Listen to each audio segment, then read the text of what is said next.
What is going on, Soccer Card Fiends? Hopefully you guys are having a wonderful day. And today we are here with a USMNT tier list. I've done this before. It was pretty well perceived that people tend to like it.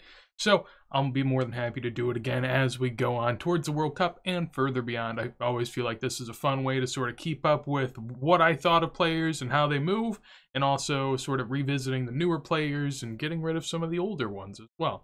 So let's go ahead and get on into it. So let's go ahead and get on into it. I do have notes of which I placed a lot of players in my last video, so I can revisit those as we go. You can take a peek too if you'd like and see if you think anything's out of line as to where we are now. But we'll go ahead and get on into the goalkeepers. So to start, last time I put Matt Turner and Zach Steffen both in the B tier. They haven't really done anything too much different, so I feel like B tier makes a lot of sense. In terms of how I see this, essentially, E tier are players that are going to be out of the picture in the near future, in my opinion. S tier players are world class. I think I overrated Matt Turner and Zach Steffen. I'll be real. I'm just going to put them in C tier. Neither of them are starting in the Premier League. Matt Turner is going to be there over the summer, going over to Arsenal, and Zach Steffen is currently on Man City. So with that, I don't feel, because like B tier, you know, that's saying that they're close to the best, you know, and I don't see that. So I'm going to put them in C. Really, it's a toss-up. The thing is, with the United States, we've always had good goalkeepers. I think just sort of how we have so many people playing different sports, it sort of lends itself to being good at goalkeepers. There's a lot of attributes that are pretty translatable. And so I'm not saying any of them are near locked. So I'll put it there. Serginho Dest, I'm going to put in A. Checking back to last time, I had him in A tier last time, and I don't think anything's really changed. In this CONCACAF qualifying cycle, there was some times at the beginning of the cycle where I was a little disappointed in his physicality and just his lack of interest, it felt like, sometimes in games. But as far as his upside, it's definitely there, and you can tell he's one of the most flairful on the pitch and one of our best attacking players at times. Reggie Cannon, Dest backup. Don't really feel great about him. Currently at Boavista and not really in a great spot, I'll say, as far as his club situation goes. So I'm going to go in D tier. Last time I put him there as well, so that feels about right. He hasn't done anything to really shoot up. Now this guy wasn't even in the picture last time. Look at this man. Ricardo Pepi. He was not even in the picture. And I'm going to put him in B tier. And people are going to yell at me and say that that's too low. And that's the craziest part. This man was not even in the picture last time we did this. Last time we did this was the end of August. No one was saying Ricardo Pepi should be our striker. And now I'm going to put him in B tier, and people are going to call me crazy and they're going to hate me. And that's okay. I'm just being realistic. I'm saying at the moment, he's a striker that, I mean, granted, he hasn't been there long, but he's a striker on a relegation level Bundesliga team. They're battling for it right now. They're in the playoff spot where they'd have to play the Bundesliga 2 team. And so he's on a bad team. He's not necessarily showing out for the USMNT. Everyone freaked out when he initially did. He scored 2 goals for us and then had another. And so he had 3 goals in his first 2 games. Since then, he's played about, I think it's like 500 minutes for us and hasn't gotten a goal. So yeah, whenever you're scoring as a striker, it's cool. Everyone's going to clamor for you. Whenever you're not scoring, I mean, unless people have tons of money invested in you, then you're going to get, you know, you're going to get the other end of it, which is not the hype, not the excitement, not what everyone wants to see. But that's where I see him. I see him as B tier, and I think that that's very rational. I think A tier would be wild, and C tier could even be doable. Yunus Musa, I'm gonna he probably should be in B tier. I'm gonna put him in A tier. Do I want to do that? No, I'll keep him in B tier. But as far as B tier, I think he's closer to A tier than C tier. Just because he's so young. He's 18, 19, sort of solidifying his spot at his La Liga team at the moment with Valencia. There was a player in front of him that got traded, and so that kind of opened up the spot for him a little bit more. As far as how he plays for us, I actually feel like we play him much better than Valencia does, in the sense that, like, he seems very safe and comfortable in the midfield, and he's sort of just a safe haven for the ball, I would say. Whenever the ball's at his feet, you feel really confident. You know that we can progress up the field, which at times we struggle with. Greg's often not been known for his attacking ability and his ability to really get a team to, you know, start to move the ball up the pitch. So if we can have a player that does that, I'm perfectly fine with that. Miles Robinson, this one, he's actually done a lot better since last time. Last time I had him in D tier, so this time I'm going to go with C. I don't think he's a standout by any means, but he's played really well for us in the last few windows, so I'm more than happy with his performances. I don't see him as this massive upside. I still think that there are definitely flaws to his game, and so with that said, I'm going to put him in C, but I guess you could argue maybe he's a bit higher. Our center backs haven't really been showing out for us. That's really the weakness of the team, and even proving that point even more. Mark McKenzie, I don't know. So last time, where did I have McKenzie last time? Maybe I didn't even have him in here. It looks like I didn't, but Mark McKenzie, I don't know. I mean, he's not even really playing that much for his club team at the moment. With us, he never looks great. I'm never really that impressed. And, you know, as a defender, if you're not even impressing as far as our defenders go, I can't put you in C. I'll probably put you in D. Sort of on the precipice of maybe not being on the team, depending on how everything plays out. But that's where I sort of see him at, sort of in that Reggie Cannon tier. I think that makes a lot of sense. They're probably about the same spot. Then over here we have the boy Josh Sargent. It's tough. So last time I had Sargent in B tier. That was probably a little high. Especially he's on Norwich right now, and he's just gone from one relegation battle to another, and so he's not really growing as much as a striker. I mean, I'm going to put him in C. You could definitely argue he's in D, but the thing is with our striker situation, there's no clear-cut striker. Some people say it's Pepe, but if you ask Greg Berhalter, he'd give you like 5 names and they could all equally be there. So I think Josh could be that. If not, I think he offers a lot. I really think he does. And it's crazy to me that I have to try and make the case for why a Premier League level player on our team is a C tier player, but I know people are going to make me feel as if that's too high. So I'm putting him there and I'm sticking to it. Jordan Simichu. Now this is the thing where it kind of comes to, like, with age. He's scoring the most, but he's not on a high caliber team. He's just beating up the Swiss league. Yeah, he scores some Europe competition goals and stuff like that too, and I get all that, but I'm going to put him in D tier. I really am. I mean, as far as how Greg sees this lineup and Greg sees Simichu, he's not even really brought him in at all. The only time he really played a role was, I believe, in Nations League. And so with that, I mean, he hasn't done anything for us in a long time. Sure, he scores for his club, but he's a bit older than everyone else here. Not really on our USMNT radar. So for that reason, I just don't see it. Next, Jordan Morris. I mean, coming back from injury, so I'll give him that. You know, happy to see that. But I think this is also a D tier player. As far as the D tier player so far, if I had to put one in the E tier, it might be Mark McKenzie. It's tough with these young guys because you never really know. At least if there's an older guy, I could kind of be more safe putting him down there. But I do think that Greg likes Jordan Morris. I think that Jordan Morris is sort of that Areola type that Greg sees. That it's just basically his safety blanket that if we, you know, are in a tough spot, he can go to him. So I don't see him being an E tier. I guess if anyone here was an E tier, it'd probably be closer to Mark McKenzie. But we don't really have any standout center backs either, so it's really hard. Now, speaking of what should be a standout center back, we have John Brooks here. Last time I put him in the A tier. I'm still going to put him in the B tier. I really do think he's one of our best center backs. Greg, I don't know what it is right now. Greg has basically said that he is out of form because Wolfsburg isn't doing that great in the Bundesliga. But from what I can tell, I mean, John Brooks he's not lost a step. He's not anything. He's not a shell of what he was, and he was our best center back, and I still think he is. I think there's just some sort of internal struggle, some, you know, just give and take between Greg and John, and I can't make sense of it, but I still see John Brooks as our best center back, essentially. You could make arguments for maybe Richards eventually, or at the moment, Walker Zimmerman's very good for us, so you could make those arguments, and I'd understand them. But I'm putting him in B tier. Gio Reyna, so this is so this is my boy. All right, this is my boy. As far as the as far as the team goes, I see him as having the highest upside.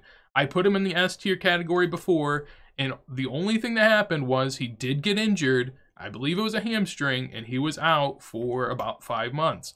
Now, that's not great, but in terms of the player he is, I still see him the same way. I'm not going to say because someone got injured that they're, going to drop a tier. Unless it's consistent injuries that happen a lot, then sure, I'll do it. But for now, he's still an S tier. You can hate me for that if you want. I don't really think that that's all that much of a hot take, to be honest. I mean, he's one of the highest priced one of the highest priced young prospects for us. And so I don't see why I would move him just because of an injury. But he is my favorite personally, so I maybe I'm biased. You let me know. Beyond that, DeAndre Yedlin, this is going to be the first E tier.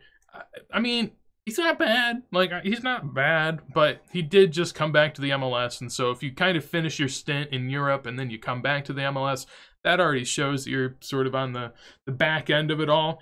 And, I mean, he's our third string right back. I think that means that you're on that cutting board. So Christian Pulisic, I'm still going to put him in S tier. You could argue, I mean, if you wanted to get crazy, you could argue that he's A tier. The last window or two, he hasn't really played that great. He hasn't been in good form with Chelsea, but this is sort of, I guess I'll put it in the same tier as Gio Reyna in the sense of, yeah, they haven't shown much in the last few months, but they're both our best players when they're in form and better than anyone else when they're in form. So for that reason, you got to go off what you can see and what you have seen rather than just going off the last few games. I'm not going to be some recency bias god. Joe Scally, I'll put Joe Scally in C tier. Yeah, I think that makes sense. I mean, playing right now for Gladbach, doing pretty good. Now that some players are coming back, he was getting a lot of time at the beginning of the season when there was more injuries. Now that there's less injuries, he's not playing as much, but he's, I believe, 18 still. With all these guys, it's like 18, 19, somewhere in there. I believe he's still 18, playing as a right back, sometimes a left back for Mönchengladbach. And with that and sort of the performances I've seen, I'm a believer that he's a very good fullback and could easily be a starter at some point in the near future. I guess not near future as in the World Cup, but beyond that, maybe 2026. I wouldn't be surprised if he is. So for that reason, I'll put him in C. I don't think he's in the D tier. I think he's a step above that. I mean, comparatively, plays for a much better side and a much better league than any of those four. So I think that's fair. Beyond that, Luca De La Torre, I'll put him in C tier as well. Yeah, I mean, I think he's sort of a Musso light in the sense that he offers us a lot in the midfield going forward and sort of jump starting an attack. And we don't, again, like I mentioned before, we don't have a lot of players that do that, so I am a fan. Gianluca Busio, I'm going to put him in D tier. You can argue it. The thing is, he is very young. He's, so there's potential. I don't see it as much, but he could be. I'm not even gonna say it. But he could sort of take strides, and if he can develop his game more, then I could definitely see him being a higher tier. But at the end of the day, whenever he played for us, he wasn't all that physical. He wasn't that accurate with his passing. He just wasn't that much of a presence in the midfield. And again, he's another really young guy. So at the end of the day, he's getting experience in the Serie A, which is good. But I don't know. I see everyone in the C tier as a step above Busio. Although Luca De La Torre was about to not be called in this last camp for Busio, but Busio got COVID. So Greg sees Busio as being a better player. As a lot of the fan base knows, we don't always agree with Greg, so I'm going to go against it there. Brendan Aronson, I'm going to reluctantly put him in A tier. I actually think he's B tier probably, but everyone raves about him. Everyone loves him. So this is going to be a fan favorite sort of pick. He wasn't B tier last time I did this. I'm going to cave a little. I think he's shown a good bit. He's also going to get a move more than likely. And so with that, you'll see sort of some hype around him. I'm putting him in B tier. I can't do it. I just can't.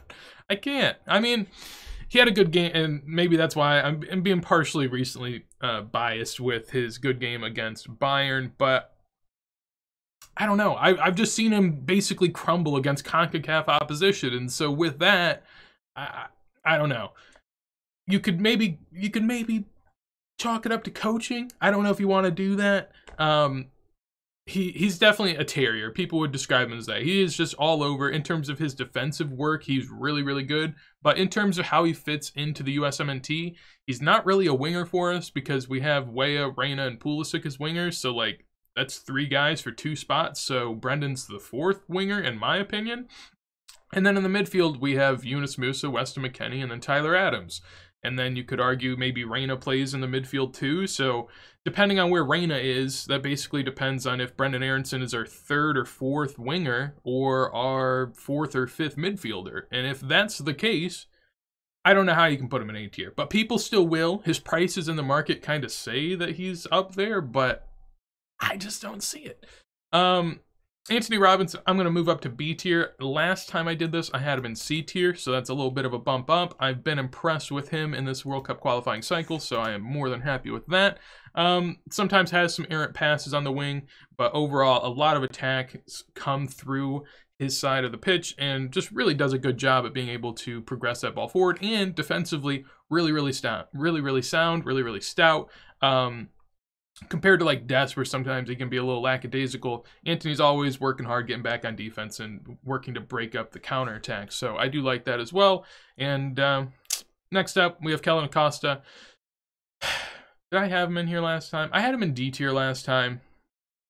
And I'll do it again. Whenever we start to get a number 6 that's a better backup, then I will go ahead and move him down to E tier, because I do think he's replaceable at some point. But right now we just don't have a lot of 6s. So with that, D tier is fine with him. I definitely don't see him as a C, but I also don't see him as an E. Walker Zimmerman, one of our better center backs so far. I'm going to throw him in the C tier. I mean, realistically, he hasn't been like someone that the USMNT crowd has had their eyes on. He's been sound for us recently in our times of need, and so if you do that, you hold a special place in our hearts. So I'll put him in C. I think he's a step above some of the D tier caliber, but also I don't think he quite reaches that B level. I think there's a fine line there. Zardes, I had him in D tier last time. I mean, has he done anything to really make his case for going down? I think so, actually. I haven't been very impressed with him so far in this World Cup qualifying cycle. I'll put him in E tier because I think realistically, with the amount of 9s that we have that are kind of blossoming and getting there, I mean, they're definitely struggling, but over time, Zardes will phase out.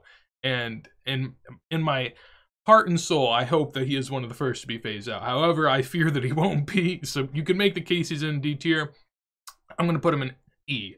Also, I'll note down that Leggett was in E tier last time, and I'm not even putting him on the list this time because he has not seen the field basically at all for it. So, kind of got that one right.